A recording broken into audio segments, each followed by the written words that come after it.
En dis Shabbat Shalom van my kant af. Hartlike ene ook daarby. En van my kant af ook, Shabbat Shalom julle. En weet jy wat, nou voordat ek nou ingaan en wat ek eintlik wou gesê het, nogal baie nice en intens gewees hierdie tyd van voorbereiding wat ons gehad het in Vader se teenwoordigheid. En mag ons in daai teenwoordigheid bly wanneer ons nou hierdie lering aanpak, en ek kan vir jou verseker dis nogal styks. Ja. Waarmee ons vandag gaan werk, nee. So ek wil jou regtig uitnooi om weer saam met ons te midrash, soos wat ons verlede week gedoen het. Ek wil hê jy moet saam met ons die skrif bestudeer. En moenie vergeet nie, jou insette is baie belangrik, so lewer hulle, maar doen dit net op grond van die lering wat ons nou vandag gaan hê, en natuurlik ook die alias wat ons in die week gehad het. Ag, en dan natuurlik kan ek jou verseker, praktiese gebeure gedurende die week. Ek kan jou verseker, is 'n paar van ons wat vir jou kan sê, hoe prakties het ons regtig hierdie parasha beleef hierdie week nogal, né? Maar oudergewoonte gaan ons eers begin met die Tehillim, die psalm wat saam met hierdie week se Torah leesgedeelte gaan, en dan die Haftorah en die tersaaklike Brit Hadashah gedeelte. Ons kyk vandag na Tehillim 97. En ons gaan na hom luister. Ja.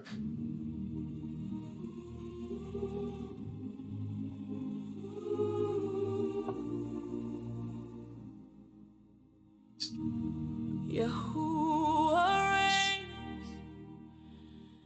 Let the earth rejoice. Let the multitude of islands be glad.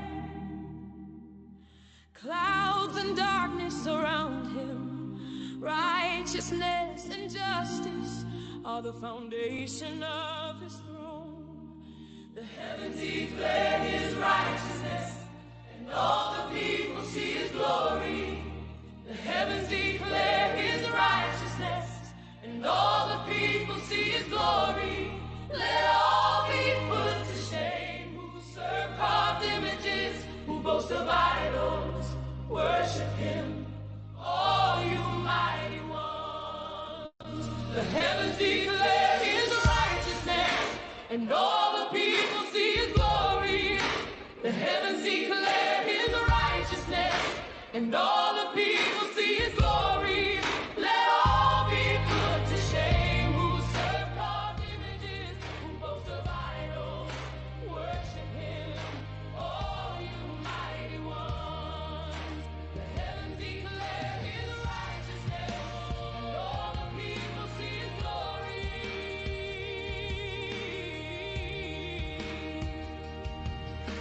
A fire goes before him and burns up his enemies. Around about his lightnings like a whirl.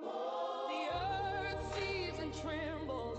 The mountains melt like wax at the presence of Yahuwah. At the presence of Yahuwah, the whole earth. Heaven declare his righteousness, and all the people see his glory. The heavens declare his righteousness, and all the people see his glory. Let all be put to shame who serve carved images, who boast of idols. Worship him, all you mighty ones.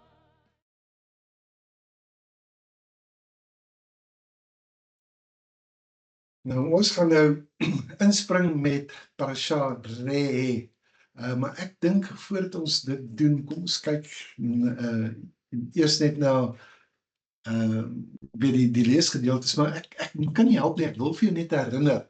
Verlede week het ons so gepraat oor die 3 kernwoorde, die Shema, om te hoor, Shamar en Asa, wat beteken om te hoor, te bewaak en te laat gebeur.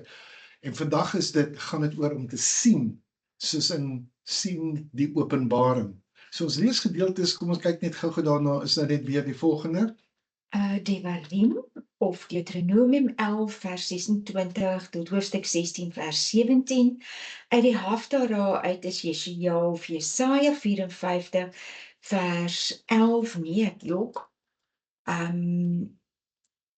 Ja, dis reg, 54 vers 11 tot 55 vers 5 en dan die Brit Gadesha uit Johanan 15 vers 1 tot hoofstuk 17 tot vers 26. Ek is nie heeltemal seker of mense al drie die hoofstukke dan moet leer nie, want ek kan nou vir jou sê, ons gaan vandag konsentreer op hoofstuk 15 nogal, hoor.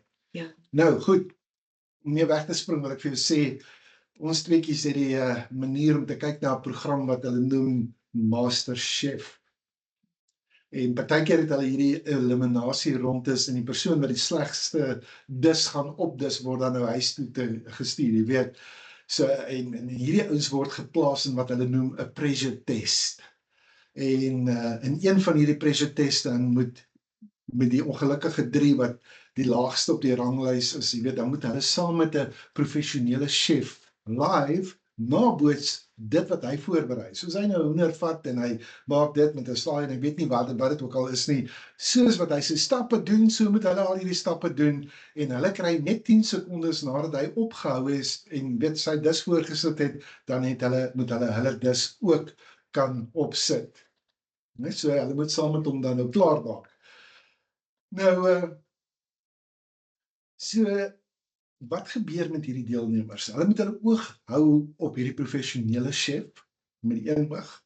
Met die ander oog moet hulle dophou wat gaan hier op hulle eie stoof aan en hulle eie potte en hulle eie panne en waarmee hulle ook al te besig. Hulle is verskriklik besig, daar's 'n klomp goed wat tegelykertyd plaasvind en soms moet hulle nog ook sommer oë agter hulle koppe ook hê. Groot stres, all in all. Nou jy gaan vra maar wat het dit met hierdie leesgedeelte van ons te doen? En dis wat ek wil hê. Ek is bly jy vra. Ons gaan baie inligting deurwerk vandag. Jy moet bybly.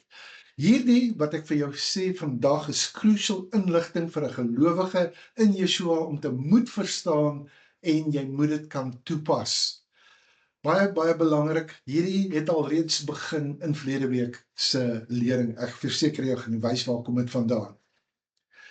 Ek wil vir jou sê, dis een ding om lewendig deel te neem, so jy is baie welkom, jy wat nou hier inskakel, wel die wat dit later gaan kyk, mag jy soveel seëning daai kry, soos wat ons dit nou gaan kry, soos wat ons saam met mekaar gaan praat, en saam gaan midrash, saam gaan praat, saam die woord gaan ondersoek. En ek is oortuig, dat baie wat nou hierna luister, gaan weer daarna luister, wanneer hulle daarna kyk. So, ons gaan nou 'n bietjie wegspring, ek sien uit na julle ruach geïnspireerde insette, soos wat ons aangaan. Devarim 7 vers 26. Kyk, ek hou julle vandag seën en vloek voor. Die seën as julle luister na die gebooie van Jahua julle Elohim, wat ek julle vandag beveel. En die vloek as julle nie luister na die gebooie van Jahua julle Elohim nie, maar afwyk van die weg wat ek julle vandag beveel, om agter ander magtiges aan te loop wat julle nie geken het nie. Nou, dit is nou vir my baie interessant dat jy 3 keer beklemtoon het vandag. Spraak net 'n bietjie meer daaroor, né? Jy sal onthou ek het verlede week net voordat ons begin het ek my The Sabbath Table boekie gegryp en ek het hierdie verklaring met jy op jou skerm sien gelees. Dit was die begin van die studie wat ons vandag gaan voortsit, want hy sê daar, I hereby join myself to the Master Yeshua the Messiah, the righteous one who is the bread of life and the true light, the source of eternal salvation for all of those who hear him. Almal wat hom hoor.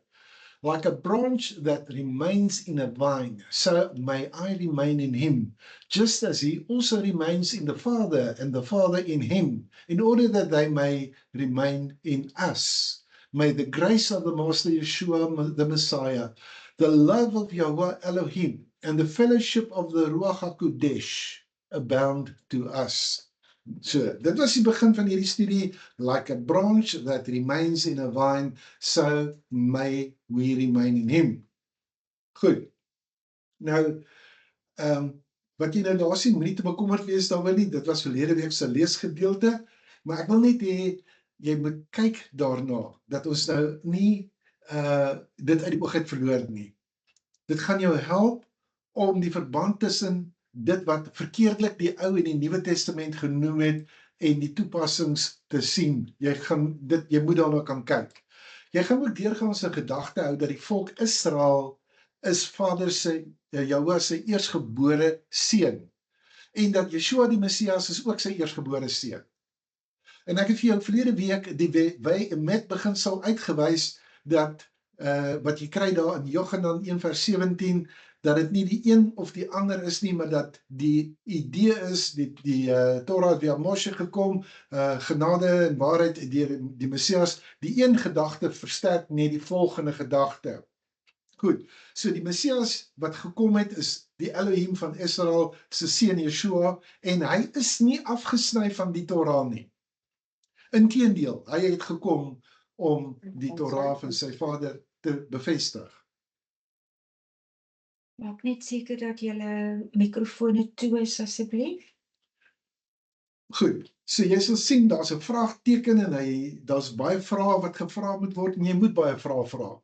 Maar hier sien ons in Shemot 4 vers 22, lees as volg, maar kyk hierdie weergawe daarvan. En dan moet jy vir Farao sê, so sê Jahweh, Israel is my seun, my eersgebore seun. En dan sê ek vir Yeshua is die Messias van Israel, Jahweh is die Elohim van Israel. As jy op enige manier dink jy kan die God van Israel, en ek noem dit spesifiek die God van Israel, en die Messias van Israel kaap en hom vir jouself toeëien, wel ek wil vir jou sê, die skrif gaan jou nie ondersteun nie, en laat ek jou vertel, dat diegene wat dit doen, do so at their own peril. Diegene wat verklaar dat die Ou Testament is vir die Jode, is diegene vir wie jy moet oppas, as jy hulle teekom, maak soos Josef, hardloop, en los daai Egiptiese kleed van hulle agter jou. Want jy sien, wanneer jy begin om met hulle daaroor te praat, dan vat jy aan hulle bestaan, jy vat aan hulle pensioen, hulle het hulle self in hierdie onskriftuurlike denominasie in vasgeverf, en jy gaan net jou siel versondig om hulle van die standpunt te probeer oortuig. En hierdie wat ek nou vir jou sê, vloei uit wat ons verlede week gehad het, uit die Midrash uit, wat in hierdie week gebeur het, maar ook soos wat jy gaan sien, hoe pas dit in, hoe Vader ons voorberei daarvoor.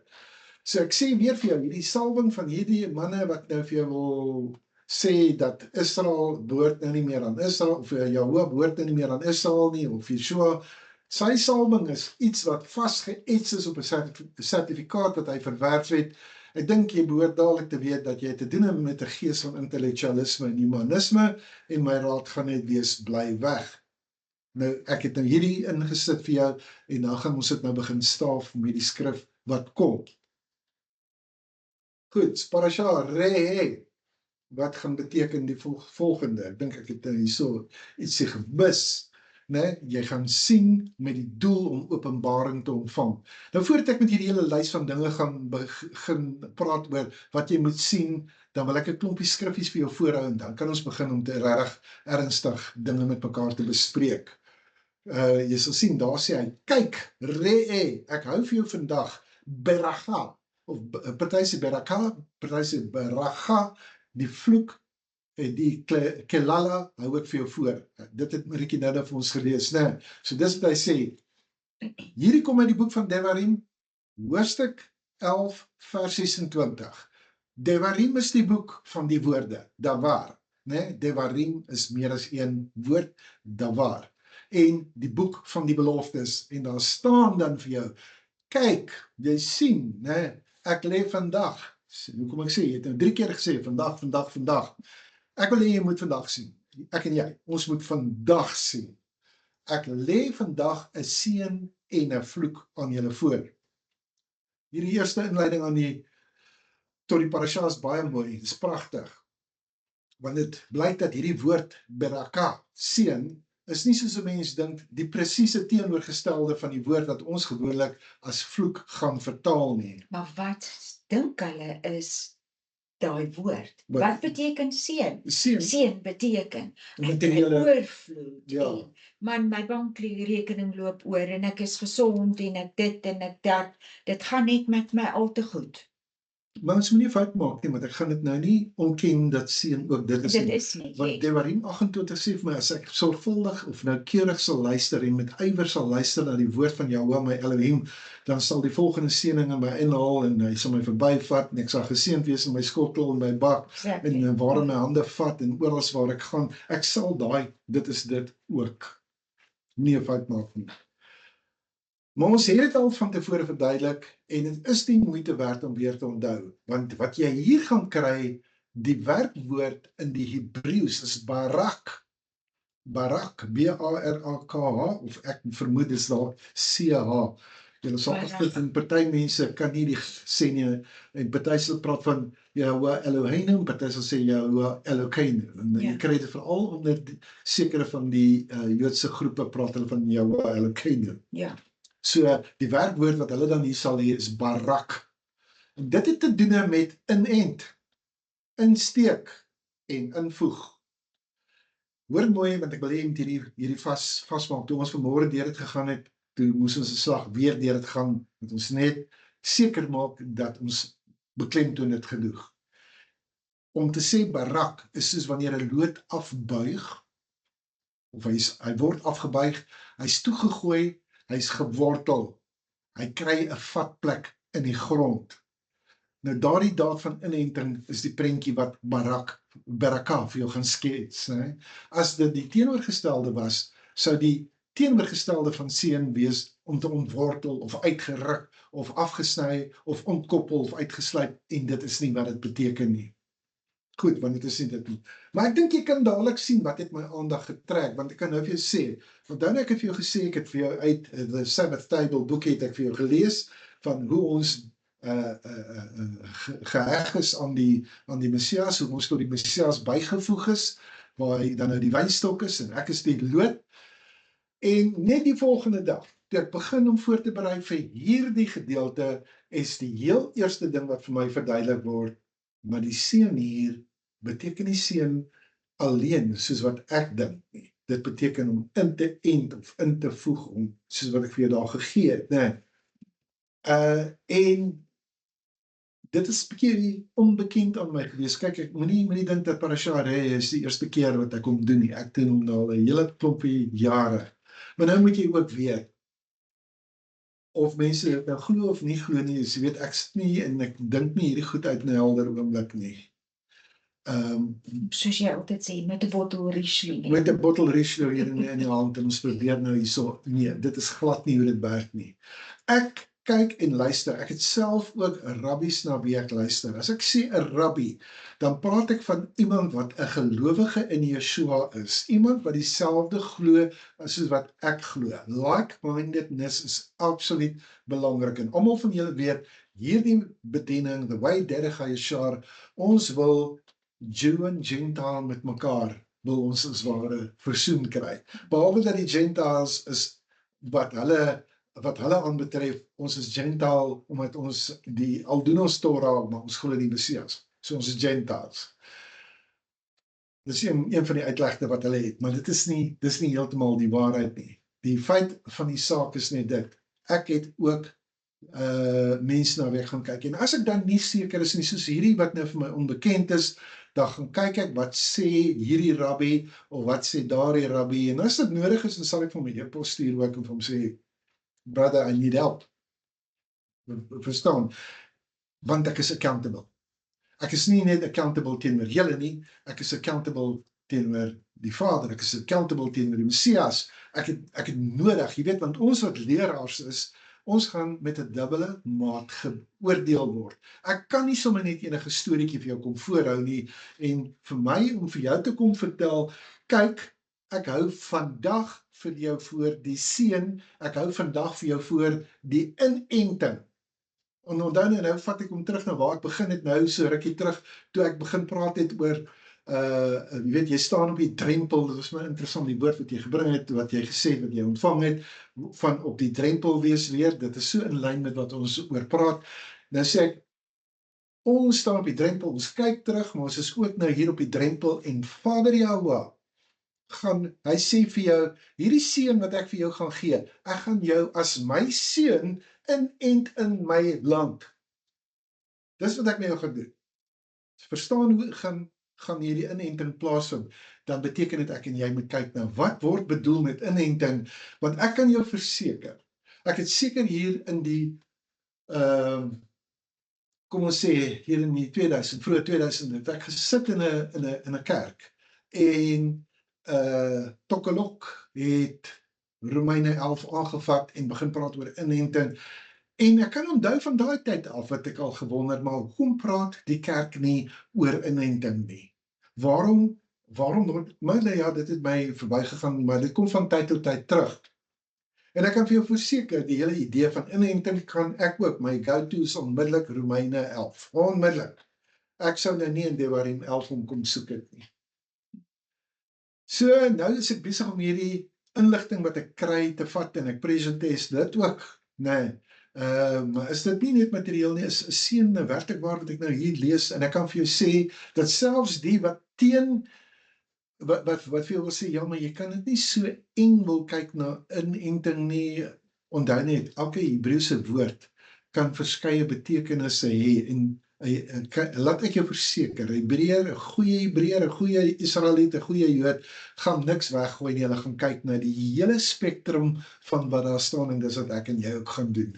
Want hier sien ons dat Vader sê, ek gaan julle, Israel, my eersgeboorte, wat ek daar uit Egypte, uit Misraim uit gaan haal het, ek gaan vir jou inent. Daar's 'n voorwaarde, ek gaan jou inent, mits jy in my woorde bly in hierdie woord van my, jy kan dit sien, want hy sê vir jou, ek hou vir jou die seën en die vloek voor, en hy gaan weer in Devarim vir jou dieselfde ding sê, en hy gaan vir jou sê, bly in hierdie woord, maak 'n keuse, want as jy die seën gaan kies, gaan jy lewe kies. So ek spring al klaar vorentoe, maar ek wil hê jy moet dit doen.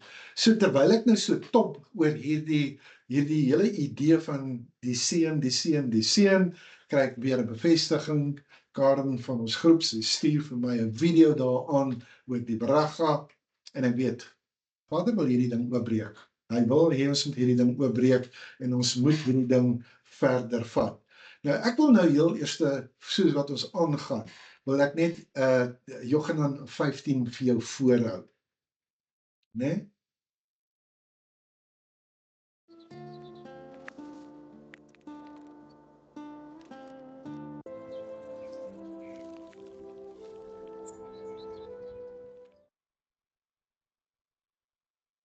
Ek wil net vir jou sê, jy weet, voordat ek aangaan na die volgende skyfie toe, hierdie het ons self geskep.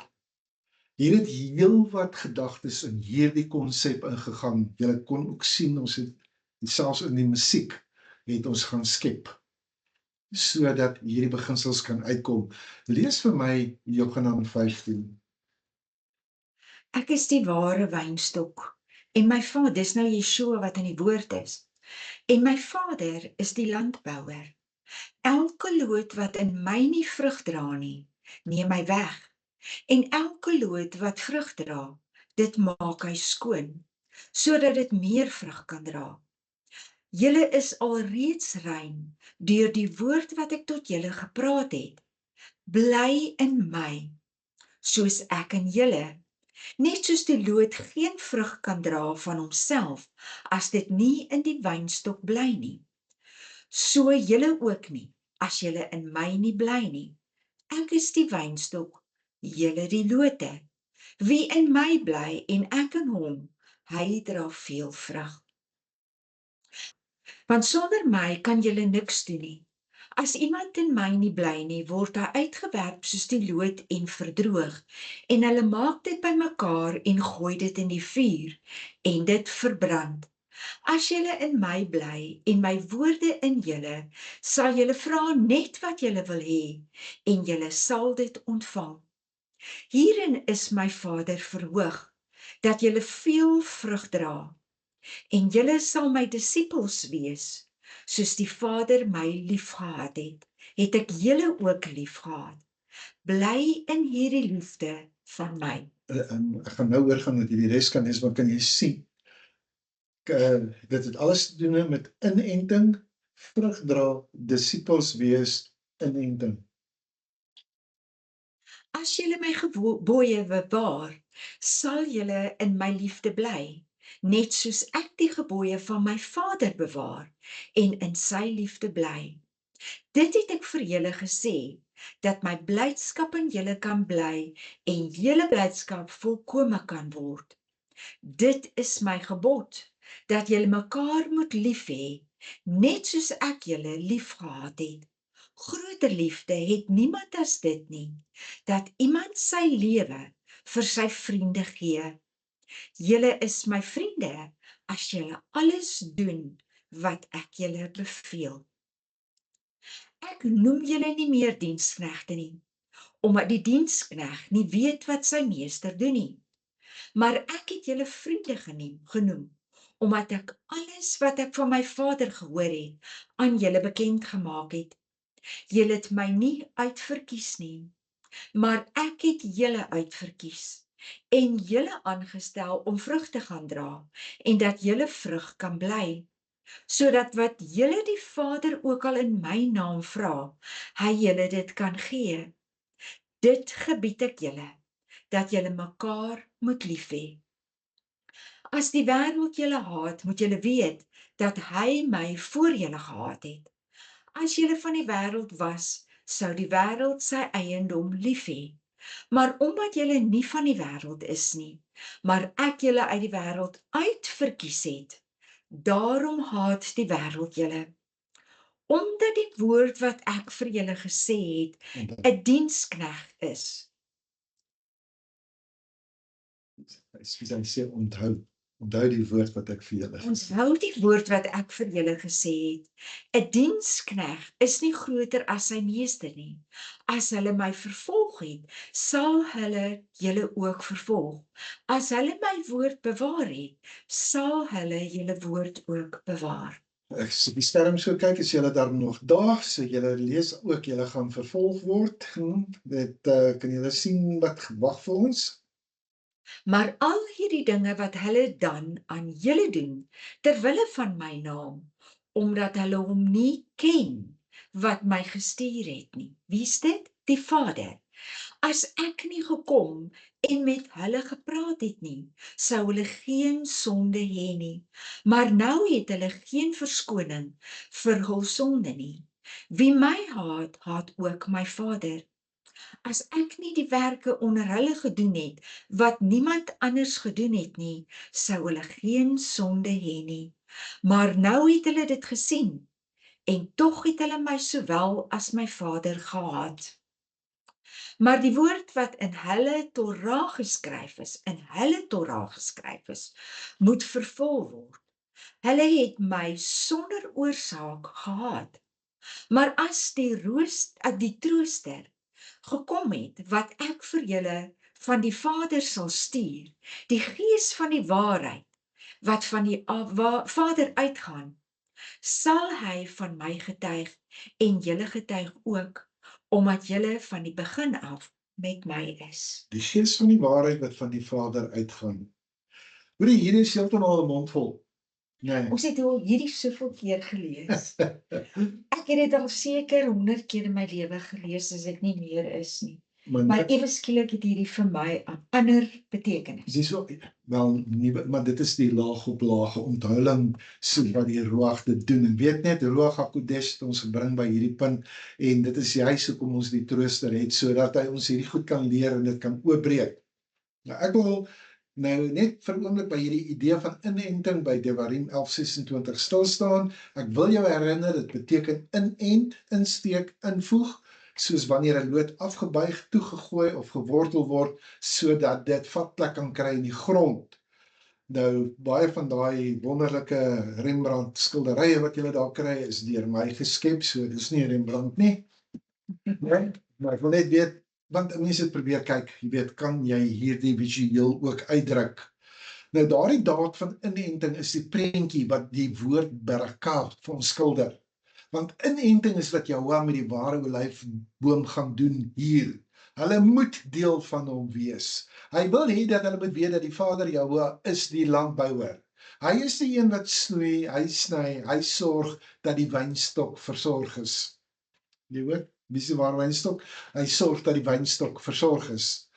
Die landbouer snoei die lote. Droë, oneffektiewe lote word afgesny en verbrand. Werkende lote word versorg, vasgebind. Sommige op die grond het al wortel geskiet. En as jy kyk na die taal wat Yeshua dan gebruik hier in Johannes 15, dan sien ons dieselfde ding gebeur hier. En dit het implikasies vir ons as seuns, want die woord seun beteken dis seuns wat geseën gaan word. Dit beteken jy sal by die derde vlak van waar jy die bloedverbond, die soutverbond, die skoenverbond het, die seun vlak. Jy sal reeds daar. S-E-U-N. Ja, seun, soos in seun, soos in seuns en dogters, né? So dit het implikasie vir jou as 'n seun. Ek kan vir jou sê uit die Joodse omgewing weet hulle dat as jy eers begin rondkyk na al hierdie ander gode, dan het jy iewerster jou seunskap het jy begin prys gee bo enigiets anderster en dis wat jy nie moet doen nie. So ek sê weer, hierdie het 'n implikasie vir my en jou as 'n seun, dit het 'n implikasie vir my en jou as 'n gelowige in ons identifisering met Yeshua, ons Messias. Maar Vader kom en hy het, ons het dit mos nou gelees, hy het Israel ook genoem, my eerstgeborene seun. En jy moet daai koneksie die hele tyd hou. Verstaan, you are connecting the dots. Nou, onthou nou, met hierdie mashal, hierdie gelykenis wat nou vir jou vertel is, hierdie beeldspraak, dis 'n mashal. Hierdie beeld wat Yeshua dan vir ons hier in Johannes 15 vir die disippels voorhou, het jy ooit daaraan gedink, hy's besig om hierdie inligting vir hulle te gee enkele ure weg van die wreedste moontlike marteling en dood wat hy kan deurgaan. Hy doen wat 'n Tzadik gaan doen. Hy doen wat 'n Messias gaan doen. Hy wys die hele tyd na Vader Jahweh. Dis die prentjie wat hy wil hê sy disippels vorentoe moet vat. Hulle is mense wat hierdie landboukundige taal verstaan. Hulle ken nie regtig die Sanhedrin taal nie. Hulle het nie aan die Universiteit van Hillel en of die Universiteit van Shammai gaan leer en sertifikate gekry wat nou 'n handtekening onder het wat sê nou het jy salwing nie. Hulle het nie dit gedoen nie. Kom ons hoor nou net nog 'n paar skriffies van die dinge wat Messias en die apostel Shaul ook te sê gehad het. Matteus 7 vers 15. Maar pas op vir die valse profete wat in skaapsklere na julle kom en van binne roofsugtige wolwe is. Aan hulle vrugte sal julle hulle ken. 'n Mens plig tog nie druiwe van dorings of vye van distels nie. So dra elke goeie boom goeie vrugte, maar 'n slegte boom dra slegte vrugte. 'n Goeie boom kan geen slegte vrugte dra nie, en 'n slegte boom ook geen goeie vrugte nie. So Messias is besig om die seun te verduidelik hier. 'n Goeie boom kan geen slegte vrugte dra nie, en 'n slegte boom ook geen goeie vrugte nie. Elke boom wat nie goeie vrugte dra nie, word uitgekap en in die vuur gegooi. So sal julle hulle dan aan hulle vrugte ken. Nie elkeen wat vir my sê, meester, meester, sal ingaan in die koninkryk van die hemel nie, maar hy wat die wil doen van my Vader wat in die hemel is. Baie sal in daardie dae vir my sê, meester, meester, het ons nie in u naam geprofeteer en in u naam demone uitgedryf en in u naam baie kragte gedoen nie? En dan sal ek aan hulle sê, ek het julle nooit geken nie. Gaan weg van my, julle wat ongeregtigheid bedryf. Ja, so gaan weg van my julle wat sonder die wet, sonder die Torah, sonder die Tanakh te werk gaan. Dis harde woorde, né? Ja. Dis werklik maar harde woorde, maar die feit van die saak is ons nodig om in hierdie tyd, 'n tyd soos hierdie, we have to call it what it is. Dit is soos wat Vader sê, dit is soos wat Yeshua sê. Hierdie wat Yeshua sê geld vir my en vir jou ook. Die wat nie die Torah of die Tanakh wil toepas nie, moet met hulle net my niks te doen nie. Dis 'n Messias beginsel, daar sien jy dit. Moenie sy kerk betree nie, moenie onder sy autoriteit ingaan nie, moenie, want dis wat jy doen wanneer jy in 'n kerk ingaan. Jy plaas jou onder die autoriteit van hierdie ouens. Maar ek wil hierdie hele idee van inenting so klein bietjie verder vat in Romeine 11. Want ek wil hê jy moet daai prentjie wat jy daar sien, die prentjie van die olyfboom in jou geheue vas lê. Dis 'n baie, baie stewige boom. Romeine 11 vers 1. Ek sê dan, het Elohim sy volk verstoot? Volstrek nie. Ek is immers ook 'n Israeliet. Dis nou Shaul wat hier aan die woord is, né?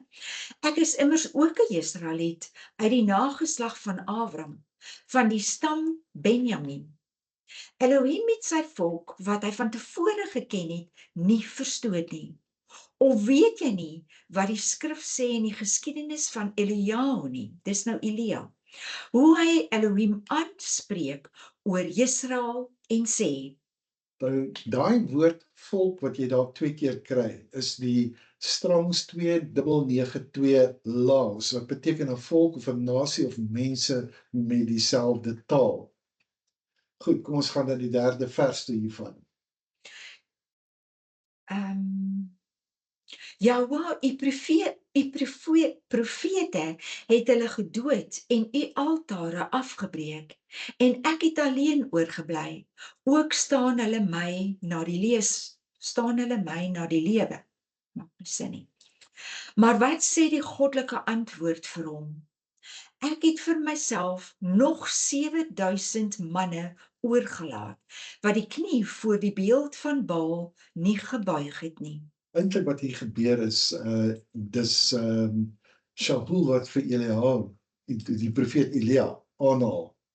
Goed, dan sê hy daar vir jou in Melakim Alef 19:10 die volgende. Dis 1 Konings.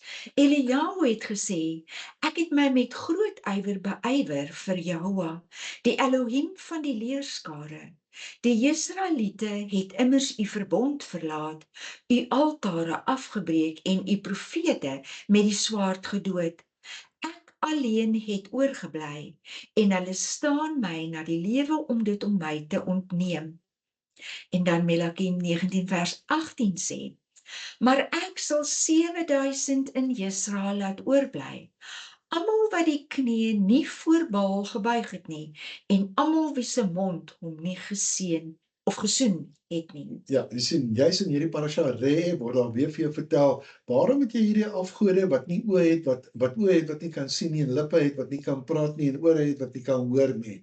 Verstaan jy? Kan jy sien hoe word dit dan sien connect? Watter skrifte word eintlik na verwys en aangehaal? Waarop is die fundament gebou? Presies net so. Goed, kom ons vat hom hier weer verder daar Romeine 11 vers 9. En David sê, laat hulle tafels vir hulle 'n stryk word, 'n vangkuil, 'n struikelblok en 'n vergelding. Laat hulle oë verduister word, sodat hulle nie sien nie. En maak hulle rug vir altyd krom. Sjoe, harde woorde daai, né?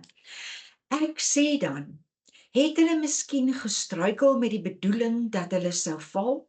Volstrek nie.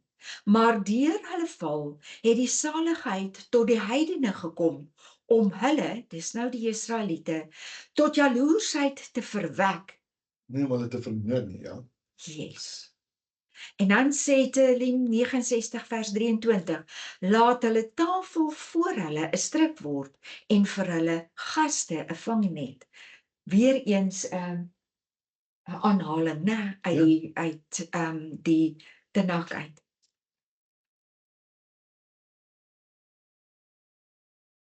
As hulle val, dan ryklik vir die wêreld beteken, en die feit dat hulle agterbly, met ander woorde verklein, rykdom vir die heidene sowel te meer hulle volheid. Want vir julle die heidene sê ek, vir sover ek die apostel van die heidene is, maak ek my bediening heerlik, om daardeur so moontlik my bloedverwante na die vlees tot jaloersheid te verwek, en sommige uit hulle te behou. Want as hulle verwerping, versoening vir die wêreld beteken, wat beteken dat hulle aanneming anders as die lewe uit die dode, wat is dit dan nou anders, né? En as die eerstelinge afgesonderd is, dan die deeg ook. En as die wortel afgesonder het, dan die takke ook.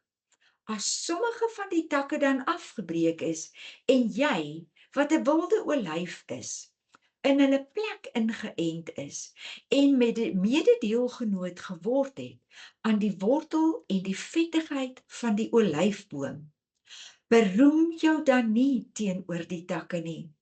En as jy jou beroem, jy dra die wortel nie, maar die wortel jou. Jy sal dan sê, die takke is afgebreek, sodat ek ingeënt kon word. Dit is waar, deur ongeloof is hulle afgebreek, en jy staan deur die geloof.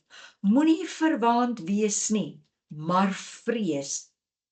Want as Elohim die natuurlike takke nie gespaar het nie, dan is dit ook moontlik dat hy jou nie sal spaar nie, Sien dan die goedertierenheid en die strengheid van Elohim, strengheid oor hulle wat geval het, maar goedertierenheid oor jou, as jy in die goedertierenheid bly, anders sal jy ook afgekap word. Ernstige waarskuwing wat daar kom, né? En hulle sal ook, as hulle in die ongeloof bly, nie ingeënt, as hulle in die ongeloof bly nie, ingeënt word, want Elohim is magtig om hulle weer in te ent. Want as jy afgekap is uit die olyfboom, wat van nature wild was, en teen die natuur in op die makolyfboom ingeënt is, hoeveel te meer sal hulle wat die natuurlike takke is, Op hulle eie olyfboom ingeënt word, is die laaste deel van daardie sin wat ek afgesny het daar. Goed. Waarom bespreek Shaul hierdie hele inentingsproses? Wat beteken dit om in te ent? Dis letterlik om van 2 bome 1 boom te maak, né? So waarom ent? Jy sien, wanneer jy hierdie wilde boom vat, en ek wil nou nie probeer die kenner wees oor inenting nie, want ek het met my ondersoek hier het ek gesien, jy is eintlik besig met die teel van 'n boom wat beter kenmerke het, wat 'n sterker boom gaan word, wat beter weerstand gaan gee teen siektes, en hy gaan vir jou beter en mooier en meer vrugte gee. Dit is alles die hele idee van inenting. Nou daar kry jy 'n prentjie, sommer 'n getekende prentjie, jy kan sien, dis een gedeelte van 'n boom wat afgesny word, en hy word dan binne, kan jy sien bo op, as jy dan die A en die B gedeelte kyk, so jy sien dan is dit letterlik die een soort wat op die ander ene ingeplant en ingeënt gaan word. Kom ons vat hom so klein bietjie verder. Daai lyk vir my soos 'n olyfboom wat vir jou 'n goeie prentjie gee. Jy kan sien die ware wynstok gedeelte daaronder, né? Kan jy sien dat is die bo ingeënt, daar's die lote wat ingeënt is, en hy's op 'n baie bepaalde manier is hy dan nou vasgedraai, en daar moet dinge dan nou met hom gebeur. Nou goed, so ek wil hê jy moet verstaan dat die landbouer van hierdie hele inentingsproses is Jahwe homself. Jy het net nou gesien daar uit Johannes 15 uit. So dis waarom Yeshua sê, ek is die ware wynstok en my Vader is die landbou. So dis hy's die landbouer. Ons is nie die landbouer nie. Vader is die landbouer. Hy's ook die een wat Yeshua versorg. Verstaan jy dit? Want hy versorg die wynstok. Kry daai prentjie net duidelik. Jy kan sien hierdie is 'n baie sorgvuldige proses. Die regte boomsoorte word gekies. Die sny moet baie professioneel plaasvind. Hulle moet in 'n steriele omgewing werk en hulle moet steriel te werk gaan. Daar moet gesorg word vir dit wat verbind moet word. Daar moet nasorg verleen word vir 'n jaar daarna. Daarna moet dit nog gesnoei word ook. En dan moet elke vrugdraande tak moet afgeknip word. Wat gebeur as jy nie afsnoei nie? Of as jy nie snoei nie? Die bome raak uitgeput, die takke begin hang, die nuwe lote bly weg, die steltakke bly swak en hulle breek, en die kroon word nie na behore opgebreek nie. So wat is die stappe van hierdie van hierdie inentingsproses? Jy moet gaan kyk na die uitgangspunte daar. Dit moet dieselfde boomfamilie wees, dit moet 'n wilde boom wees, dit moet 'n goeie wortelstelsel hê, dit moet 'n goeie onderstam hê, dit moet gewoond wees aan die plaaslike omstandighede. Jy sal sien uit 'n veredelde kroon of takke, daar's baie beter of mooier vrugte, daar's baie beter weerstand teen die siektes, meer vrugte, sterker vrugte. Nou, wat ek gedoen het, is ek het net my beperk tot wat hulle noem die plak en met ander woorde, daai prentjie wat jy nou gesien het, is 'n goeie voorbeeld daar. So jy, die inenting van 'n tak op die sydkant van 'n stam. Ek het net gaan kyk na daai ene. Goed, so, dit is nou min of meer die prentjie wat ek en jy hier gaan kry. Kom ons kyk, kom ons vat ons 'n klein bietjie verder. So, wat is daai stappe van die eindproses, né? Daar is 'n afbreek van hierdie eenjarige tak. Dit is 'n eenjarige loot, jy kan sien. Daar moet 'n insnyding van die stam wees en dan moet 'n afsnyding van hierdie insnyding wees. En dan moet hy pasgemaak word, hierdie tak moet pasgemaak word op daai insnyding en dan jy gaan hom letterlik insmeer met entwas. Hy word gekoppel en dan die term wat ek wil hê jy nou moet kyk is die cambium hy moet aansluit by die cambium. Ek gaan vir jou nou die prentjie wys as jy verstaan waarvan ek praat. Dit moet verbind word en hy moet 1 jaar in daai verbinding moet hy vas bly. Jy kan sien, dis die deursnee van 'n boom daai. Ek gaan nie probeer om vir jou 'n biologiese les nou te gee, dit behalwe wat jy kan sien, daar's soos 'n baslaag en daar's soos houtvate en kan jy sien die sirkel wat ek ook al vir jou inhou, maar die kern daarvan wat hy vir jou hieronder sê, daai geel gedeelte waar die laser op die oomblik is, dis die cambium gedeelte, né? Nou, hou dit net in gedagte, ons gaan nou daaroor praat. Hier kan jy sien, as jy van die linkerkant af kyk, kan jy sien verskillende maniere, plekke, hoe hulle hier in die kant van die boom waar ingeënt gaan word, waar hulle dan nou, 'n gedeelte gaan uitsny en hy gaan daar ingevoeg word. Goed, so wat is hierdie stappe van die Bybelse inentingsproses? Jy sien, die inentingsproses is omgekeerd by die edele olyfboom. Want wat dit beteken is, jy breek met die ou lewe en jy kom tot geloof. Jy sal sien dat die stam tussen Israel is daar alreeds beskadig.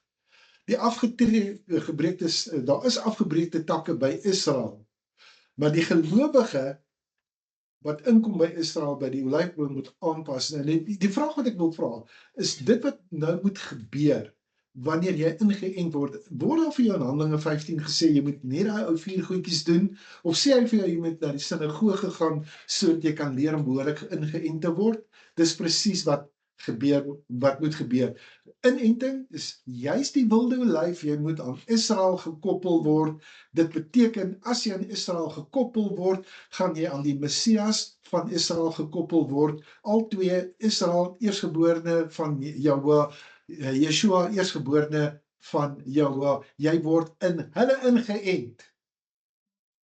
Kan jy sien waar moet jy inkom by die volledige studie daarvan? Goed, so, weer eens, beteken dat jy moet ten minste 1 jaar Torah studie doen. Verstaan jy? Want jy is mos nou hierdie loot wat ingeënt word. Hierdie ding van, jy weet, jy kom skielik daar op 'n plek en jy hoor vandag van Jesus en jy sê nog nie Jesus aangeneem het nie, steek jou hand op en ons bid saam met jou en wow, jy's nou deel van Israel. Dit is nie die waarheid nie. Jy kan sommer vir jouself sien, dit kan nie wees nie. Hoe kan enige iemand ingeënt word as hy nie by daai cambium gedeelte uitgekom het nie? Ons kom nou net daarby. Ek wil net vir jou tog sê, daar's 'n deurbeweging van die sappe uit die wortel uit, wat deur die stam gebeur. Hy kom nie deur die wortel nie, dit word veroorsaak deur die blare. Die suig van hierdie sappe kom boontoe. So dis hoe dit gebeur word. Hoe hoër die suigkrag, hoe gesonder is die boom. Is dit nie vir ons 'n redelike les nie? Met ander woorde, wat gaan uit die cambium uitgesuig word, uit die kern van die boom uitgesuig word? dis tog die ware of die waarheid. Ja, Paul, is dit die Torah leer of is dit die kerkleer? Presies so. Ek wil net vir die teenkant wil ek gou vir jou voorhou, want die manier hoe die Christendom het vir ons voorgehou het, en ek sê vir jou, dis die verkeerde siening. Hulle sê vir jou, breek met die ou lewe, kom tot geloof, die takke van Israel word afgebreek, maar Israel word ontken en uitgeroei. Weerens, daar is die Room-Katholieke Kerk is hulle baie skuldig, en ook die kruisvaarders van die middeleeue, wat dood eenvoudig gegaan het, en Israel en die Jodendom gaan uitwis het, omdat hulle Jesus doodgemaak het, hulle God doodgemaak het. Verstaan, dis letterlik wat gebeur. So, wat het hulle gedoen, is hulle het gegaan, en hulle het die hele idee van wat hulle noem kerk, het hulle gaan vat en dit hulle eie gemaak. Die kerk het nou die stam geword. Nou ewe skielik is Israel nie meer die stam nie. So, wat doen die kerk eintlik? Hy verwyder hom van Israel, die Torah verval, die Ou Testament is nou vervul en is nou sonder Israel, en hulle doen dit tot vandag, jy wil nie glo nie. Hulle wil vir sê, sorry, wat jy daar nie te nakry, dis vir die Jode, is nie van ons nie, ons het nie in die Nuwe Testament, ons gaan net Nuwe Testamentiese studie doen, daar is geen verbinding met die kambium, met die Torah studie nie. So die kerk verbind met Jesus sonder Israel, dis wat hulle mee verbind is. Kan jy sien, jy is besig om 'n ander evangelie te volg as jy dit doen? Wat jy hier het, is die kerk verwyder hom van Israel. Dis eintlik wat gebeur het. As jy nie vir my wil glo dat dit gebeur het nie, gaan kyk net, wat is dit wat Constantijn laat vasvat het, wat hy gesê het, wil niks met die Jode en die Joodse gebruike en die Joodse wette en incantations en wat ook al te doen hê nie. So al wat hulle regtig wil hê, is hulle wil die idee hê van wat hulle noem kerk. Jy sal hoor, kerk is nie 'n woord wat ek gebruik nie, want kerk verteenwoordig vir my net 'n organisasie, 'n bodemlose put waar daar net 'n klomp geld ingegooi word, maar wat nie uitkom by die plekke waar dit moet uitkom nie. Ons is deel van die liggaam. Ons is deel van die eklesia, gaan altyd praat van die liggaam van die Messias as 'n organisme. Jy moet as deel van die olyfboom verbind wees, die loot moet verbind wees met die kern van die wynstok wat deur die landbouer versorg word. Dink jy ek sê dit reg? Dink jy dis duidelik genoeg? Met ander woorde, alles wat nie soos Israel lyk nie, is Babylon. En dis waarvan jy moet uitkom. Dis waarvan jy moet weghardloop. Dis waarvan jy moet ontslaa raak. Die denkpatrone, dit waar jy is, dit waar jy was, al daai goed, dis Babylon. As jy nie gekoppel is aan die kern van die olyfboom, die kambium, die kan ek nou vir jou sê, dan is dit so goed soos jy het 'n harttoortplanting gehad, maar jou liggaam het die hart verwerp. Hy kan nie 'n ander leerstelling vat nie. Jy kan nie nou kom en sê, ek het 'n Jesus sonder die Torah nie. Jy kan nie dit kom sê nie. Want as ek die evangelies lees uit deur die oë van die disippels, dan sê ek vir jou, het hy dit nooit gedoen nie. So waarmee is die kerk dan nou besig? En dis waarmee die oorhoofse groot gedeelte van die Christendom hulle self mee besig hou.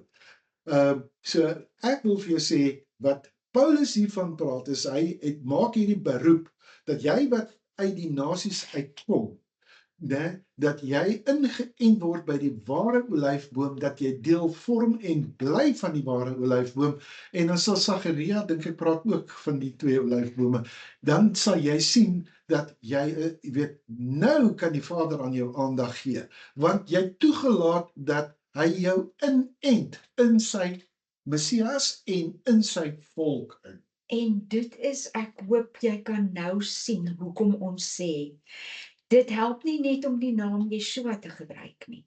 Dis nie net 'n naam, die ene is wat sokal se naam en die ander ene is die Hebreëse naam nie. Dis sy naam en sy karakter. Dis die identiteit van die twee wat verskil en dit moet vir jou oopgaan. jy sien, die ding is, wanneer jy begin verstaan dat jy ingeënt is in Yeshua ook, dan sal jy verstaan wat het hy vir jou daar in Johannes 15 gesê, dat, weet jy wat, jy's ingeënt, jy's gedoop in hom, jy's gedoop in sy dood, jy het opgestaan, jy leef al reeds die opstandingslewe, hy leef deur jou. Groter is hy wat in jou is hy wat in die wêreld is. Nou, jy moet toelaat dat Yeshua daai opstandingslewe in jou leef. Jy moet jouself neerlê as 'n lewende offer, jy moet sterf aan jouself en toelaat dat, natuurlik, as jy nou gaan om iemand hande op te lê, ja, jy gaan hande op lê. Ag dit, dat dit hy is wat hande op lê, en dis die verskil. Ek dink dit verduidelik dit redelik okay.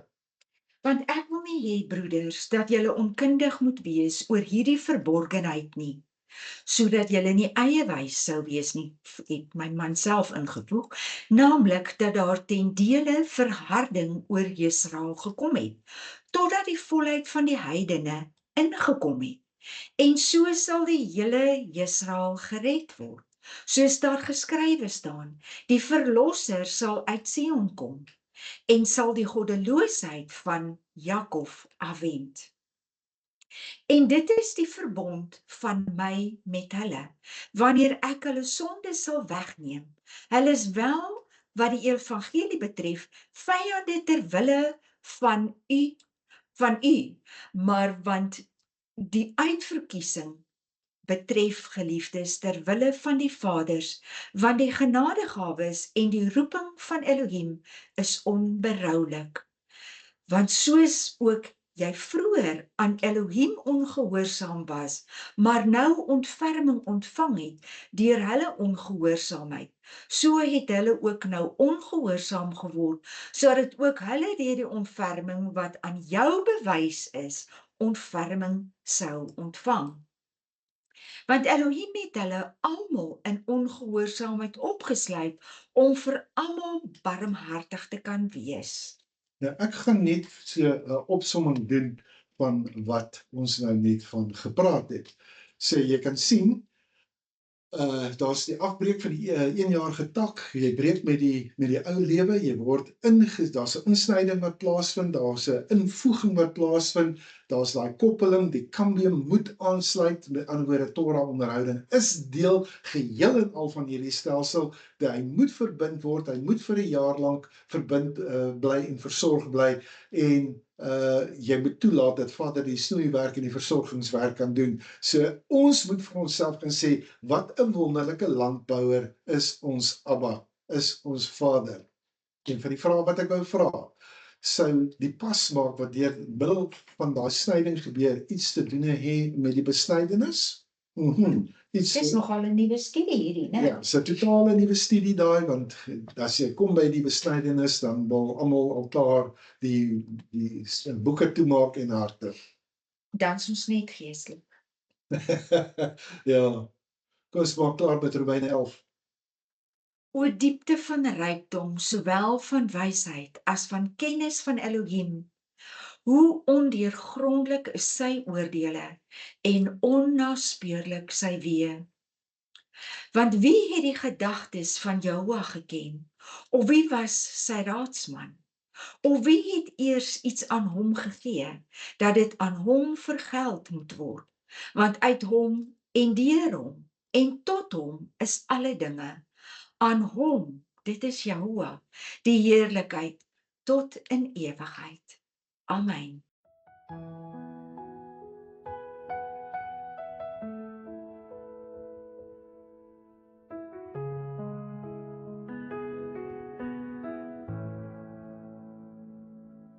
Jahua, jy het Israel geroep, eersgeborene, gevorm deur uw hand, om uw naam in die hart te dra, om die waarheid aan die wêreld te wys, die Torah, 'n lamp vir die pad, die verbond, 'n lig in die nag, wat u gespreek het, bly steeds staan. Yahuwah, uw woord zal nooit vergaan.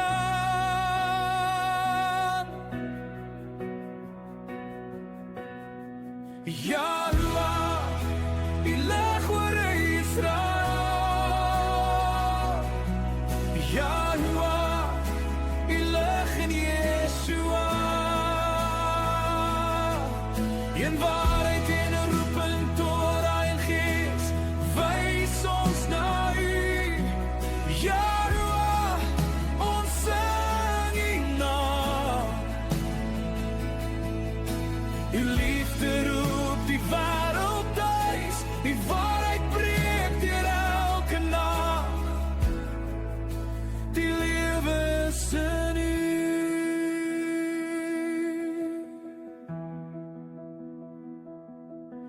Yahuwah, uit Israel gee Yeshua, U enige gebore seun, gegee uit liefde. Hy dra U waarheid getrou tot die einde. Hy maak die weg na die lewe oop. En ons sien ons U getroue siel, die roeping wat U nooit laat gaan. Vir elke hart wat in Hom glo, gee die lewe ewig by U troon. Yahuwah, Ilah oor Israel. Yahuwah, Ilah in Yeshua. In waarheid en roeping Torah en Gees, wys ons na U. Yahuwah, ons sing U naam. U liefde roep die wêreld duis, U waarheid breek deur elke nag. Die lewe is in U. Eerstgeborene, geroep vir U naam.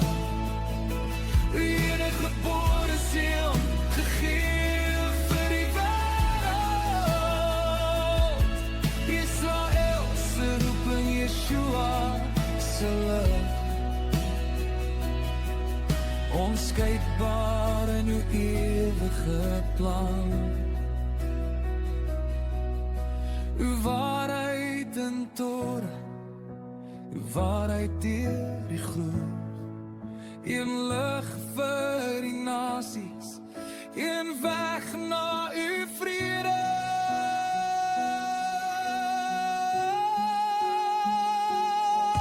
Yahuwah, Ilah oor Israel.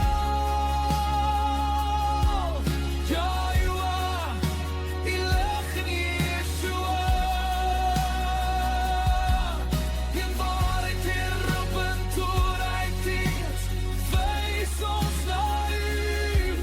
Yahuwah, ons sing U naam.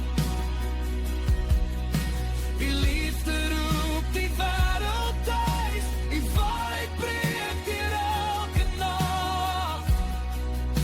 Die lewe is in U. Yahuwah, Ilah oor Israel. Yahuwah, Ilah in Yeshua. In waarheid en roeping, die lewe is in U.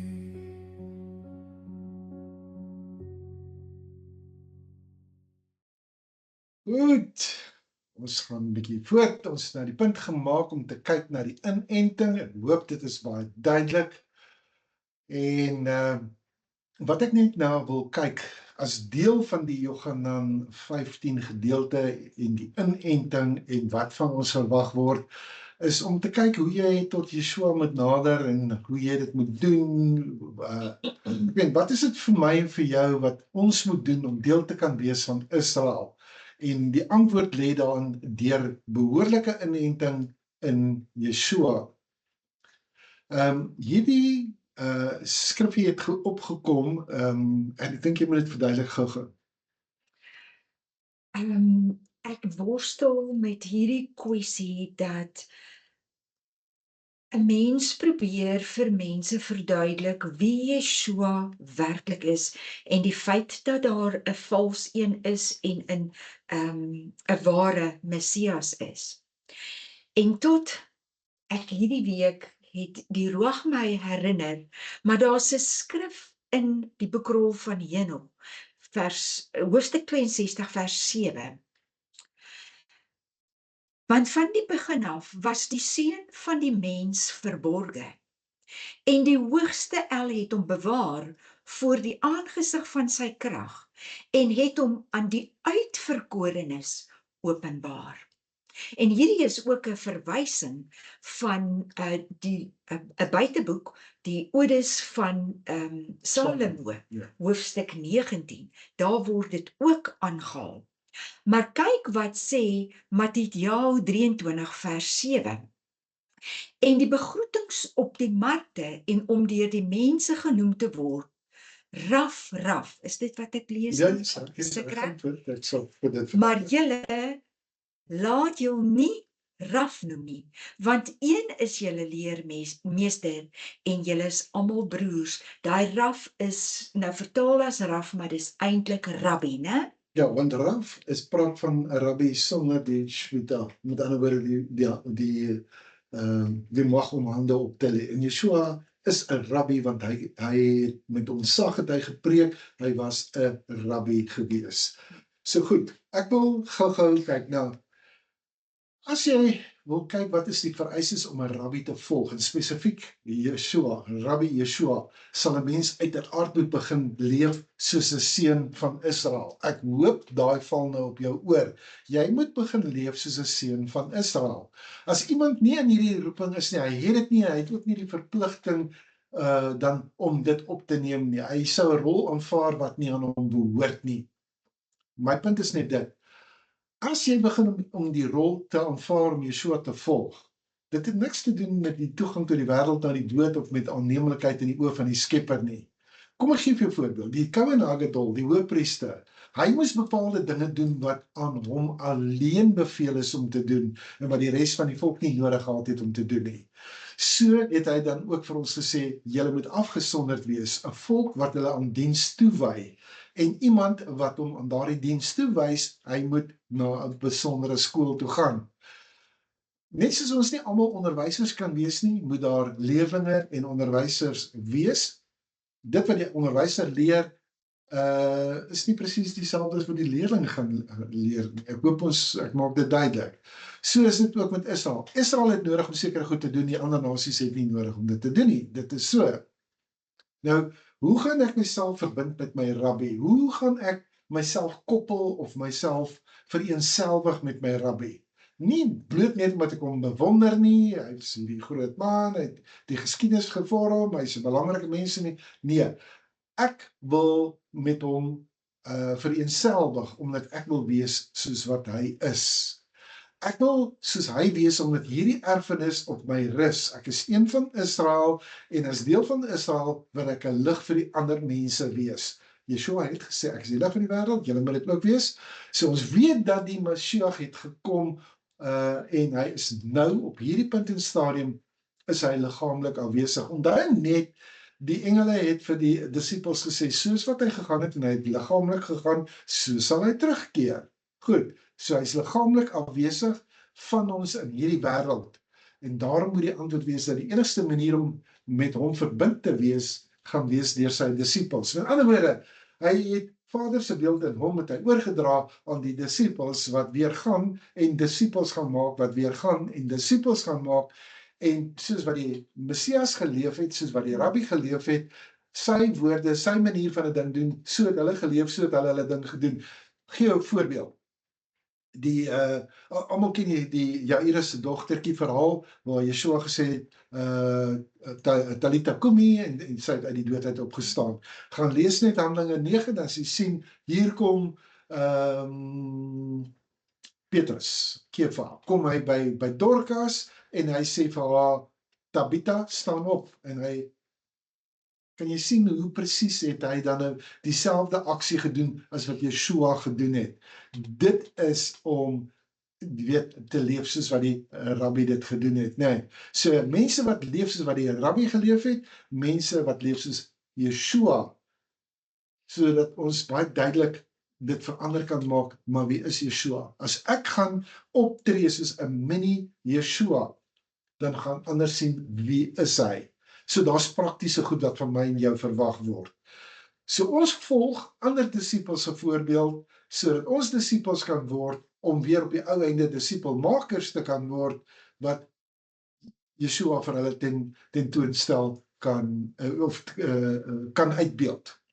So Die ware Messias. Die ware Messias, sodat ons almal op dieselfde manier kan optree. Sodat ons in sy voetspore kan volg, soos wat hy gesê het, neem op jou voetpaal en volg my. En volg my. En word, Maar Shaul het gesê, volg my, soos wat ek die Messias volg. ja. So, jy moet so iemand wees, sodat iemand jou kan volg.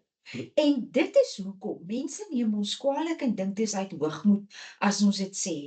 Maar werklik, ons kyk nie na leraars, wat nie die ware Messias en die ware leer van Israel volg nie. Presies, en ek moet vir jou sê, ek is ernstig as dit kom by daai, en ek sê weer, ek het dit vroeër gesê, weet jy wat, ek het ook mense teenoor wie ek verantwoording doen, mense wat al 40, 50 jaar die Torah pad stap en Yeshua as die Messias aanvaar het. So ek kan nou vir jou sê, jy gaan lees weer Johannes 15 en dan sê jy sien, wat gebeur wanneer jy die seun en die vader eintlik dan minag of ontken. So, ek kyk nie na leraars, weet jy wat, as 'n ou gaan en hy een keer het hy gekom en gesê, wel, Prins Charles is die anti-Messias, en dan moet hy agterna erken, nee, hy was nie, en, sorry boys, ek weet, ek het 'n ou foutjie gemaak, en dan gaan hy en dan doen hy weer 'n volgende valse profesie. Wel, gaan jy werklik hierdie ou volg? Nou, waarom volg jy hom? Waarom luister jy na hom? Omdat jy dink hy gaan dalk weer kom met 'n nugget wat jy dalk kan gebruik. My raad aan jou is bly weg van so iemand. As jy nou iemand kry wat om middernag uit Israel uit, dan nou vir jou wil vertel, maar die rapture, pre-trib rapture, dit gaan gebeur, dan vra ek myself, het jy ooit gaan kyk na wie het hierdie hele rapture idee ontwikkel? Dan sê ek vir jou, het jy al gehoor van Lacunza? Dan is dit nou, jy weet, 'n hele ou leerstelling wat so 200 of 300 jaar oud is. Waarom verkondig jy dit asof dit uit die Tanakh of die Brit Hadashah uitkom? Dit is nie so nie. Maak nie saak hoe goed jy onderlees in die Hebreëus, in die Grieks, in die Aramees, dit maak nie vir my saak nie. As jy begin met valsheid, dan begin ek wonder, weet, watter ander goed, ek het nie tyd om jou die hele tyd op te check nie. Ek moet eensgesind met jou wees, en as wat jy vir my leer, met my gees bots, dan gaan ek definitief nie verder na jou kyk nie. En as jy dan al daai goed doen, soos wat hy gesê het, en jy praat teen Israel, en jy wil verkondig dat jy is Israel, jy's die ware Israel, dan sê ek nou vir jou, jy moet hardloop, want jy maak jouself oop vir deception. Jy sien, Misleiding. die groot ding wat in elk geval gebeur, en ongelukkig ook onder sogenaamde Torah teachers, is dat wil sê, jy praat net van geestelike Israel. Nee man, daar 7000 in Israel fisies, wat nog nie die knie voor Baal gebuig het nie. Ek gee nie om of jy sê, ja, maar hierdie nasies het ingekom en dit gaan oor kazaars en wat ook al nie. Ek is moeg vir performers, die moet ek vir jou sê, wat jou besig hou met al hierdie sogenaamde goed, in steede daarvan om vir jou te sê, hoor hier, raak ingeënt, kyk na die Messias, kyk na die Vader, vergeet al hierdie ander vertoonakteurs wat nou op die toneel kom. Onthou net dat die Fariseërs het die wet beter geken as die gemiddelde Israeliet. En hy is nog steeds 'n Fariseer. Is daar Fariseërs wat begin besef het, Yeshua is die Messias en hulle het hom begin volg? Ja, hulle het begin verstaan wat is sy boodskap eintlik dat hulle wees die ware wynstok en waarom en hoe jy die Vader moet sien en hoe jy Messias moet sien. So ek wil vir jou sê, dit is belangrik dat ek en jy verstaan na wie moet ons kyk en na wie moet jy nie kyk nie. Goed, kom ons vat dit so 'n klein bietjie verder. Wanneer jy jou koppel aan 'n rabbi, dan, jy weet, ons gaan nie iemand volg wat bloot beweer hy is soos Yeshua nie. Ons gaan iemand volg wat bewys kan lewer dat hy 'n egte talmid, 'n egte disipel van Yeshua is. So van die begin af gaan dit nie hier oor 'n geloof wat net in woorde uitgespreek word nie, maar jou leefstyl, jou lewenswyse wys vir my, dis nie net teorie nie, dis praktyk. Hoe bring jy in die praktyk dit wat jy vertel? As jy nie 'n talmid van Yeshua ken wat dit so kan doen nie, mense wat met volkomme integriteit leef en verantwoordelik is om weet die verantwoordelikheid van disippels van Yeshua opgeneem het nie, wat gaan jy dan doen? Wel, jy moet steeds vir jou bes probeer om te kyk, hoe kan jy die waarheid self ondersoek, self gaan verkry? So ek sê weer, as jy kan spandeer tyd in die teenwoordigheid vir iemand wat 'n werklike disipel is en wat met integriteit gaan optree en wat werklikbaar soos Yeshua is. Dis die manier om nader aan Yeshua te kom, maar daar is altyd die moontlikheid en dit gebeur, dat daar nie so iemand naby jou is nie. Wat is die beste wat jy kan doen? Dan is die beste wat jy kan doen is om te gaan kyk na die 4 boeke wat sy disipels, wat Matteus, Markus, Lukas en Johannes is, hulle het dit neergeskryf, hulle het dit neergepen.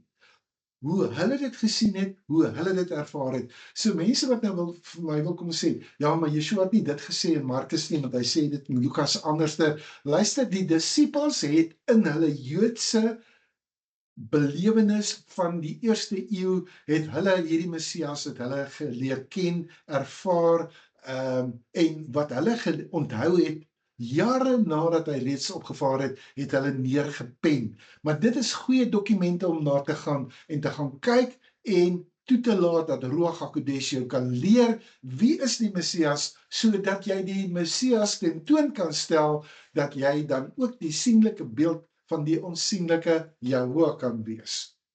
Net soos wat Yeshua dit dan nou gedoen het. So ek sê weer, Yeshua homself het nie 'n enkele boek geskryf nie. Nêrens nie. So wat is dit? Ons is afhanklik om iemand te volg wat soos die Messias is. Nou, wat baie belangrik is, jy weet, is hierdie woorde wat Yeshua vir ons gegee daar in Matteus, wat is dit 10:40, wat sê hy daar? Hy sê, wie julle ontvang, julle die lote ontvang my, die wingerdstok, en wie my ontvang hom, die landbouer, wat my gestuur het. Okay.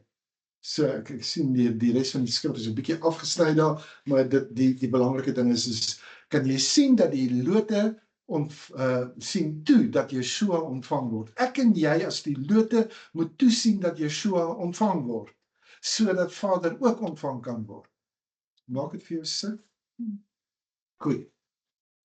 So weet net dat Matteus, Markus, Lukas en Johannes, hulle het nie geskryf soos wat verstaan word in die westerse wêreld vandag, jy weet, soos die Christendom en Hebreë vir ons dit laat glo nie. Hulle is nie geskryf sodat mense redding daarin sou vind, omdat jy daaraan vasgehou het nie. Hulle het hierdie geskrifte, hulle was naby aan hom, hulle het vir 3 jaar lank saam met hom geloop, geleef, geëet, geslaap, alles gedoen, né? So hulle het hom geken, dis jou eerste plek waar jy kan gaan kyk, hoe jy die Messias moet volg. Want daaruit gaan jy agterkom, wie is hy, wat is sy autoriteit, wat is sy karaktereienskappe, hoe hoor hy en dies meer. Dis wat jy moet doen. Daarom het hy hulle uitgestuur, soos die Vader my gestuur het, so stuur ek julle. Dit is wat ek en jy gestuur word om te doen. Ons is 2000 jaar later, down the line. Dit beteken, jy moet absoluut hard werk om jy weet, om die Messias aan die wêreld voor te hou. Ek leef nie meer nie. Ek is met Messias gekruisig. Die lewe wat ek nou leef, leef ek in die geloof van die Seun van Elohim, wie my lief gehad het en homself vir my gegee het. So jy gaan die Yeshua lewe. Hy is die een wat binne in jou is, deur sy gees, deur die gees van Elohim, het jy gesien, dit staan daar net op die skrif, né? Deur die gees van Elohim, né, kan jy Yeshua tentoonstel vir die wêreld. That's what you are being called. Die Messias openbaar homself, en hy leer ons hoe elke seun van Israel die Torah moet leef. Kan jy net daar stop? Ek wil net gou of jy dit sê. As dit alles wat jy vandag by my hoor, dan sê ek vir jou, die Messias openbaar homself, hy leer ons hoe elke seun van Israel die Torah moet leef. Né? Sy Talmudim is mense wat presies leef soos wat hy geleef het. Hulle het saam met hom die voorbeeld vir die hele Israel gegee. Die hele Israel het geweet, wie is hierdie man? En hulle het gevra, waar het hy dan nou geleer? Dis nie dat hulle dit ontken het nie, maar waar het hy die gesag gekry? Want dit wat hy gedoen het, was met gesag. So die volk Israel antwoord op hierdie roep. Hulle begin almal leef volgens die wesenlike beginsels wat Yeshua en die disippels geleer het. En dit is dat elke seun van Israel is 'n disipel. Nou sien jy dit ook hier in Parasha Re. Jy is ingeënt om 'n disipel te wees, sodat die hele Torah in jou gevorm kan word, wat jy gaan uitleef in die land, volgens Vader se naam, volgens sy reëls, né, as sy volk.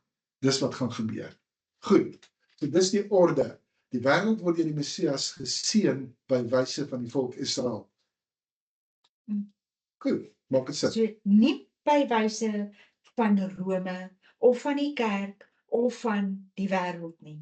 Ja, so jy gaan, Israel. ja, jy gaan sien dat jy gaan nogal redelike studie moet doen om te kan doen wat die Messias gedoen het. Jy kan nie net gaan luister na 'n ou wat daar iewers te staan en sy standpunt op jou afdruk nie. Jy word geroep om alles te toets, soos wat die Bereane daar in Maasai, dis Handelinge 17 doen. Toets of dit wat Paulus, wat hier die apostel is, wat hy daar vir in Romeine 11 sê, hy is gestuur vir die heidene, wat hy vir jou kom vertel. Toets om te sien of dit die waarheid is. Is jy opgelei genoeg om daai toetsing te kan doen? Met ander woorde, kan jy regtig vir hulle tentoonstel, ek is 'n loot wat ingeënt is by die ware wynstok, my Vader is die landbouer. Kan jy werklik daai boodskap uitdra? Goed, ek wil net vir jou sê, daar is 3 vlakke hoe jy kan assosieer met die Messias. Die heel eerste daarvan word genoem het gabroed, assosiasie of identifikasie. Jy identifiseer met iemand, né? Jy sal sien die woord het gabroed kom uit dieselfde stamwoord as gawer. Gawer is 'n vriend, gawerim is vriende.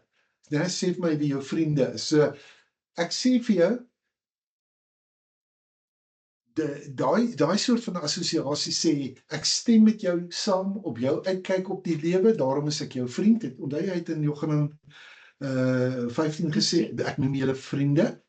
So ek is met jou verbind, en daar's 'n gesegde wat sê, wys my saam met wie jy loop, en ek sê wie jy is. As jy saam met 'n tzaddik gaan loop, jy mag dalk nie self 'n tzaddik word nie, maar jy gaan goed op jou afryf, weet nou maar net dit.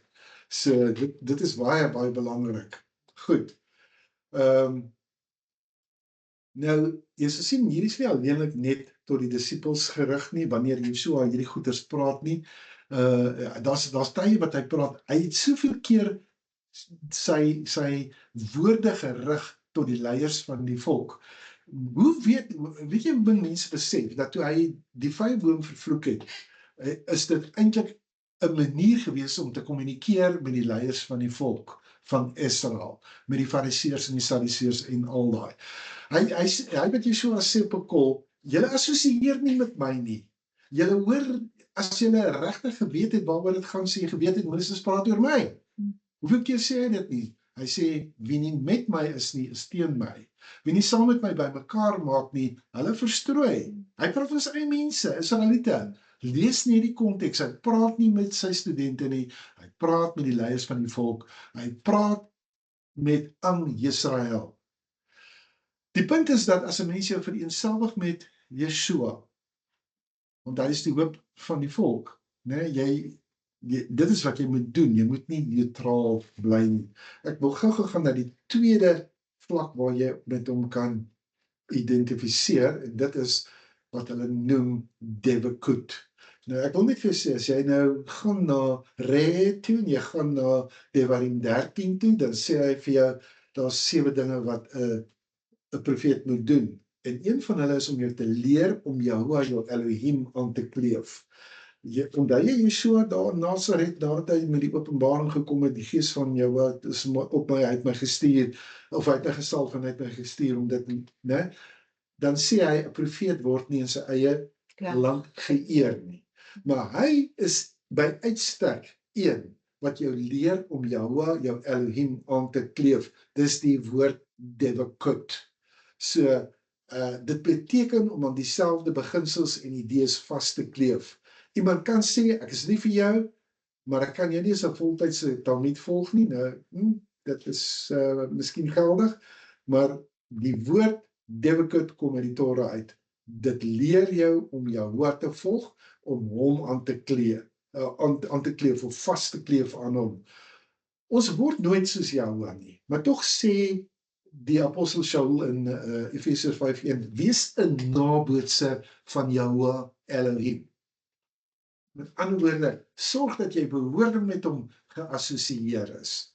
Dan sal jy, want hy is die landbouer, hy versorg die wingerdstok, hy versorg die lote. Jou derde woord is hier, goed, daar moet 'n eenheid van wese tussen jou en die Messias wees.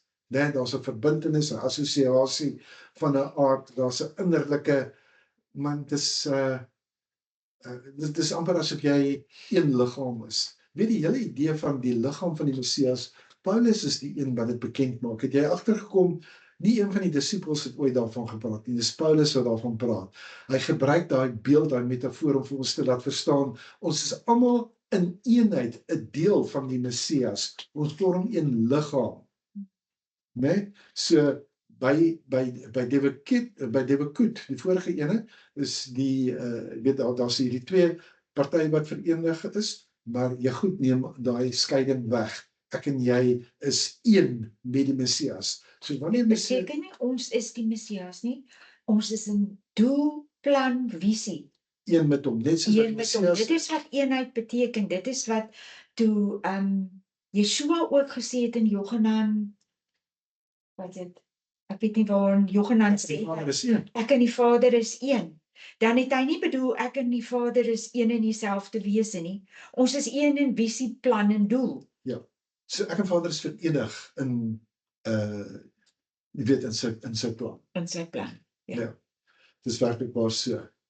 So weer eens, wat doen hy dan daar? Hy praat van die, onthou julle, ons het vroeër gepraat oor die wingerdstok en die lote bly in my en ek in julle, kan jy sien?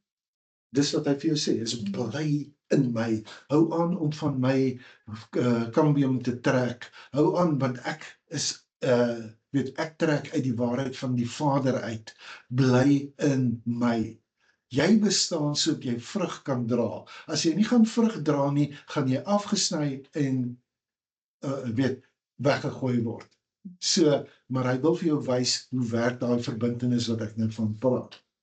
So, hy sê, man, dit is nie 'n kwessie van die identiteit word, weet daai verhouding tussen die rabbi en sy disipel, daar's nie 'n sekte wat gevorm word nie. Al twee vorm deel van Vader se plan. Weet jy wat, Yeshua het nooit 'n sekte gehad nie. Hulle praat van die sekte van the way, né? Maar as hy lid was van 'n sekte, né? Maar wat is 'n sekte eintlik?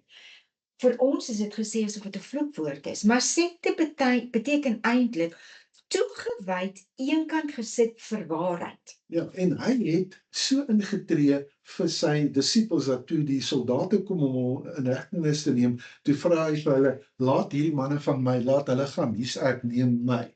Ek is heeltemal gelukkig as hulle my wil klassifiseer onder 'n sekte. Ja, verstaan nie, met ander woorde, maar terwyl jy sal agterkom, sekteleiers, hulle sal jou eers 'n pad gee, of hulle sal jou opgee. Hulle sal dit doen.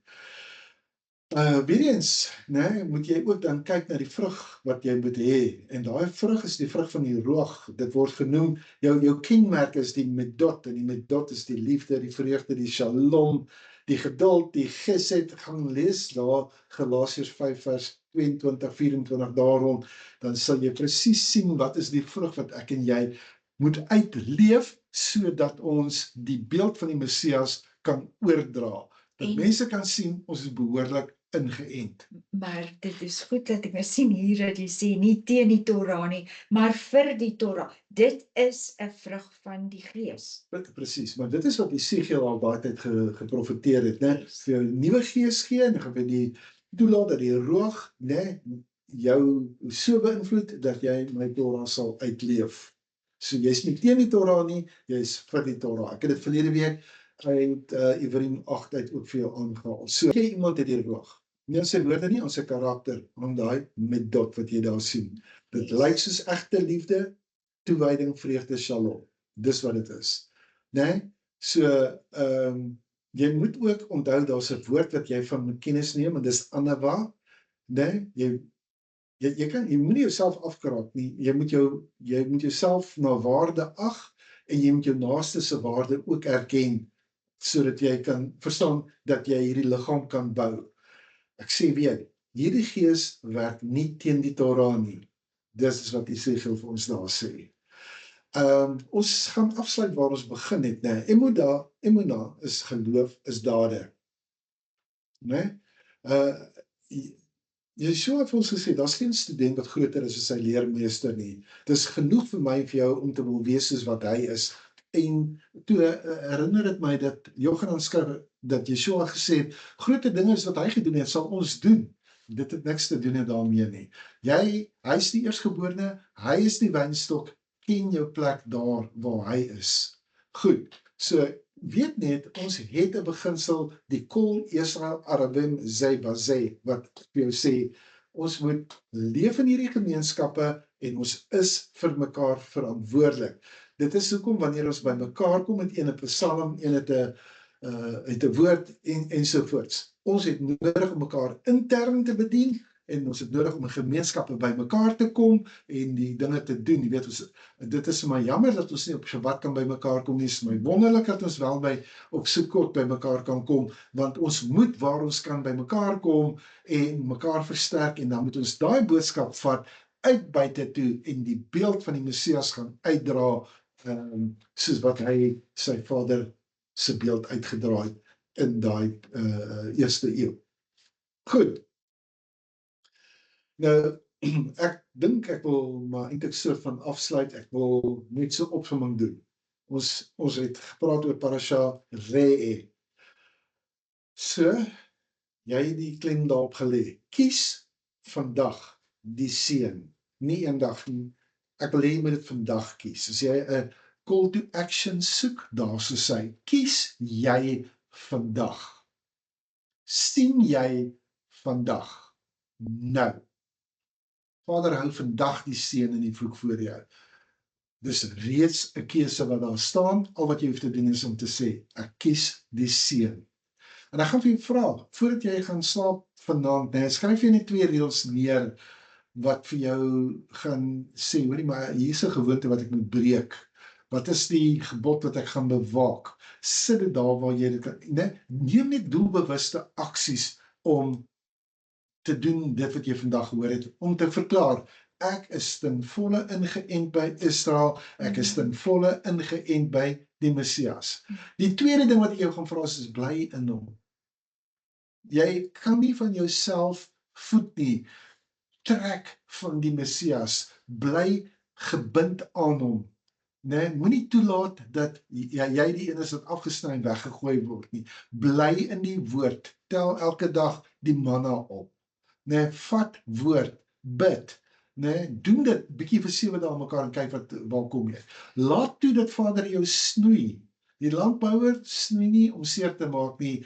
Wat wil hy doen? Hy wil hê dat moet meer vrug kom. As jy nie verantwoordelik is vir meer vrug nie, dan moet jy sê, Vader, wat is die probleem tussen my en u dat ek nie meer vrug dra nie?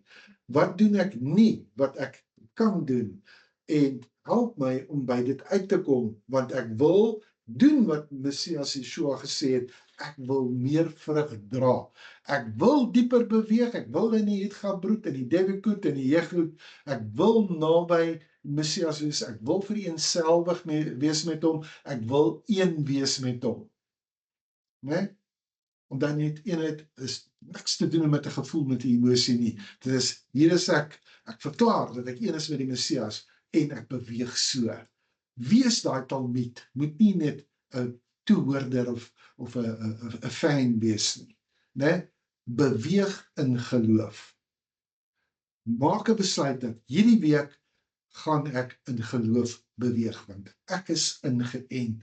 My Vader het dit vir my gesê, Vader, mag ek u openbaringe sien, mag ek dit hê.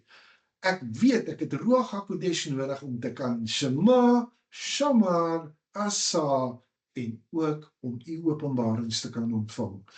Ek vra dat u deur die Ruach vir my hierdie openbaringe wys en my in staat stel, so wat u daar vir ons in Jeremia 31 en Esegiel 36 sê.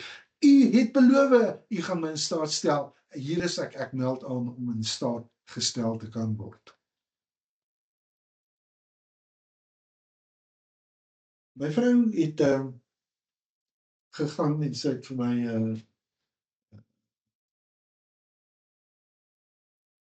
riglyne gaan gee oor wat 'n mens moet bid vir hierdie parasha. Want dis deel van wat ons moet doen. En wat uitkom is die volgende, en ek gaan dit vir jou voorhou. Avinu Malkeinu, Yahuwah ons Elohim, gee ons oë om te sien, gee ons ore om te hoor, gee ons harte wat nie afgode verdedig nie. Mag ons nie doen wat reg is in ons eie oë nie, maar wat reg is voor u aangesig. Laat ons Yeshua volg in getrouheid aan u. Avinu Malkeinu, ons Yahuwah ons Elohim. U stel weer vandag voor ons die lewe en die dood, die seën en die vloek. Ons vra, gee ons oë om te sien, ore om te hoor. Gee ons harte wat nie verhard word vir u stem nie. Breek elke altaar af wat ons loyaliteit by u steel. Verwyder elke naam wat groter geword het as u naam. Leer ons om u te soek en op te soek op die manier wat u bepaal het, nie op die manier wat vir ons gemaklik is nie. Plant u Torah diep in ons, mag ons diep ingeënt wees in die kambium, in die kern van die wynstok. Vernuwe ons denke, bring vir ons nuwe menuga. Laat ons tafels plekke van dankbaarheid en geregtigheid wees. Mag ons gemeenskappe u karakter dra. Ons wil vir u dankie sê, Abba, vir Yeshua, u Messias, die seun van die mens en die seun van Yahweh, wat u wil getrou gedoen het en ons gewys het hoe lyk gehoorsame seunskap. Bewaar ons teen al hierdie valstekens, hierdie valsstemme, hierdie valse profete, hierdie godsdienstige trots.